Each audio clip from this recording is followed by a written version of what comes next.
ilikuwa si nzuri sana, na ndio maana hata kwenye nadhani performance yake haikuwa nzuri sana kwenye AFCON iliyopita.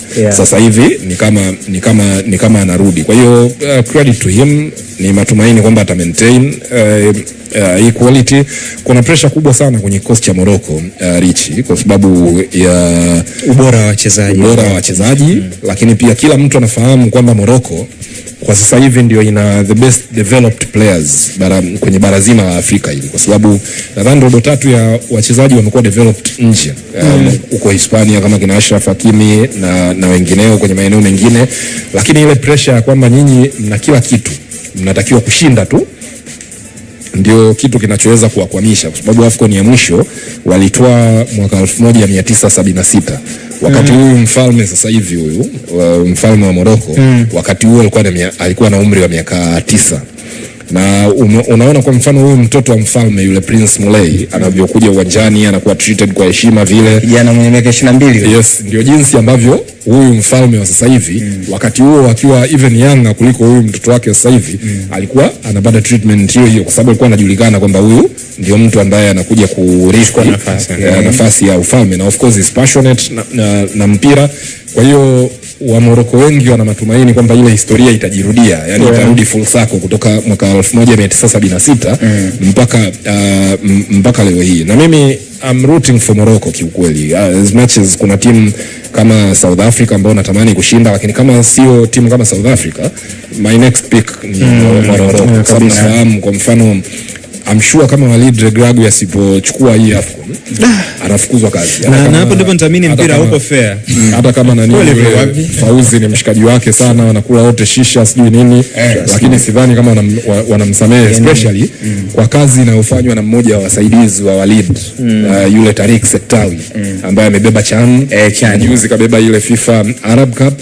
Kwa hiyo yupo, anaweza kasogeza yule. Ndio nashangaa Morocco asipochukua ubingwa hapo, kiachilia mbali yule Sektawi wanaweza kuchukua. I think wako kwenye nadhani wanao top kama kuna mtu ana nafasi kubwa zaidi. Mimi naipenda Ivory Coast by the way, lakini ukiangalia Morocco kweli, yani kwa sababu unaangalia Nigeria, unaangalia Ivory Coast, unaangalia Senegal, unaona Nigeria hapana sio weki. I think Senegal na Morocco ndio timu ambazo zimekamilika zaidi kwenye AFCON mpaka sasa hivi kwa jinsi nilivyoangalia, na ndio timu ambazo unaweza ukapata pia guarantee kwamba wanaweza kukutana na mechi ngumu na wanacho kitu cha kusema. South Africa ile kamanda, hata Kongo tusiwaandarate sana. Of course Kongo nafikiri naweka kwenye top 4 ya timu tishio. Kongo wana njaa sana. Wana defend vizuri, na wakiamua kwenda yula mimi kuna timu moja nimeiona hahitaji kuwa miongoni mwa contenders, lakini kwa aina ya uchezaji Cameroon wanaweza kufika mbali. Sahihi. Kwa aina ya uchezaji ambao nimeuona, kwa sababu ukiangalia Cameroon kwanza timu yao ina watu ambao wanajituma sana, wanaelewa kwamba hawana majina makubwa sana, ukiachilia mbali Mbeumo ambaye naye pia anajituma sana, ambaye naye ni superstar, lakini sio superstar bisho, ni superstar ambaye hana ego. Kwa hiyo nimeona kwa aina ya commitment ambayo nimeiona kwenye game zao, wanacheza jinsi ambavyo tournament, na hii ndio Cameroon hasa ambavyo tumezoea miaka iliyopita.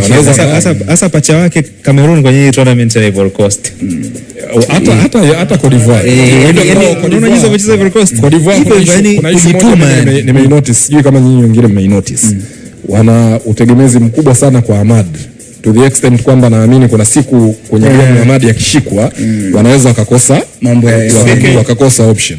Lakini speaking of Cameroon, na nakubaliana na wao, ndio maana hata mimi juzi kwenye top 4 yangu Cameroon niliweka pale. Wanacheza mpira wa malengo zaidi, hawaoni shida kukuachia possession and then wakakuhit kwenye counter attack. Ukitazama ile game iliyopita na Cote d'Ivoire dakika 20 za kwanza walikuwa wanasema Cameroon anapigwa 5. Lakini unajua wako busy na kudefend na wana defend vizuri. Lakini tazama kwenye zile dakika 20-25, nani alikuwa na nafasi za wazi na nani aliattempt alikuwa karibu kupata goli? Ni Cameroon. Nadhani alihit the woodwork mara 2. Si ndio? Aligonga mwamba mara 2 kwenye hizo dakika. Na wamekuwa boosted pia ya kiwango cha Carlos Baleba. Unajua juzi sijui kama mlimuona Baleba kule. Na wewe ukitaka kujua kuhusu kiwango cha Baleba, pita kwenye X, angalia comment za mashabiki wa Brighton. Wow. Wanakihamisha sana. Ni moja kati ya viungo ambao wana kasi sana. Baleba juzi aliamua kuchukua ile midfield akaiweka mfukoni.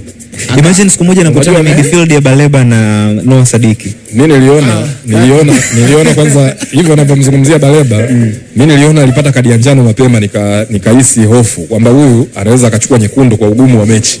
Lakini alibadilika baada ya pale, yani lakini kamanda, kitu kingine ambacho mimi pengine nimekiangalia kwenye michuano, kwenye mechi ya ile timu yako ile ina tofauti mkubwa sana na ile ambayo ilishiriki AFCON South Africa. Yeah, na ndio tunaenda kuzungumzia mechi ya jana hapo. Sawa. Bana, jana Zimbabwe wamepoteza goli 3-2 Evans Sevodius. Yeah. Divine Lunga. Goli la kwanza nahisi ni kawaida ile deflection. Goli la pili nani ambaye ilikuwa sababu pale? Kati ya Divine Lunga na goalkeeper wake. Wakati wanarudisha mpira nyuma, alafu kuna mchezaji wa South Africa kwa Foster, yule Lyle Foster akapiga kichwa. Je, ni kipa alichelewa kutoka kwenye, alikuwa amejificha sana kwenye goli kule, au ni Lunga mwenyewe alipiga header ambayo haikuwa na malengo, yani haikufika kwa goalkeeper moja kwa moja? Mimi nitamlaumu goalkeeper. Wewe una nafasi ya kutumia mikono, mtu anakuja kupiga kichwa kwenye goalkeeper pale. Mimi bado Lunga. Unajua kwa sababu gani? Ile pasi ilikuwa blanda. Ile pasi ilikuwa ni blanda. Yani alisakizia. Yani pasi ile, unajua pasi ile ni blanda. Ni blanda, yani haijafika. Lakini Hans, ukiangalia bado langu aje goalkeeper ni kama alikuwa ameshtuka. Ndio mpira umefika, ndio maana ya blanda sasa. Ukiwa unarudisha mpira kwa kipa lazima kuwe na communication baina yao. Yani ndio blanda. Mimi nikikustukiza wewe, reaction yako itakuwa imejawa na uoga. Sure. Na kwenye uoga unaweza kufanya mistake at any time. Ndicho ambacho kilitokea. Lakini lazima tusifie physicality ya Foster. Unajua Foster hewani ni mtu ambaye amejaa kweli kweli. Yaani angekuwa ni mshambuliaji mwingine pale, easily anaukosa ule mpira. Lakini balance aliyokuwa nayo, dominance aliyokuwa nayo hewani, alimanage kwenda kupiga kichwa na kumwacha goalkeeper. Ule keeper ana experience miaka 40. Si ndio? Arubi ana miaka 40. Miaka 40. Na inaweza kukosa kabla ile mistake alikuwa amefanya saves nyingi ambazo zilikuwa zimeweka kwenye mechi Zimbabwe. Lakini Lunga ile blanda kwanza ni yeye. Yani ni yeye. Yani hiyo na jana Zimbabwe wameangushwa sana na senior players wao. Mwingine ni yule Nakamba.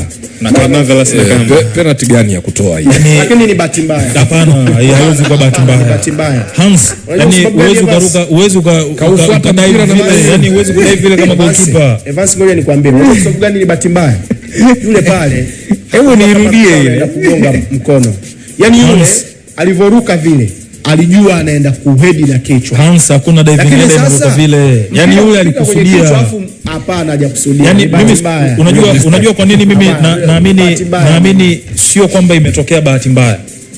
Ndio maana ukimwangalia yeye mwenyewe alikuwa anajua ni nini amefanya, na ndio maana alikuwa ametulia, kwa sababu unajua ingekuwa imetokea labda ni tukio la bahati mbaya, ungemuona hata namna ambavyo ana react kwamba sikukusudia kushika. Lakini Hans, reaction yake ilikuwa inaonyesha. Richo, unaikumbuka mechi ya Arsenal na Chelsea? Arsenal nafungwa goli 6. Unakumbuka alichokifanya? Alikuwa ni Gibbs. Gibbs ndio anaifunga. Unaona tukio?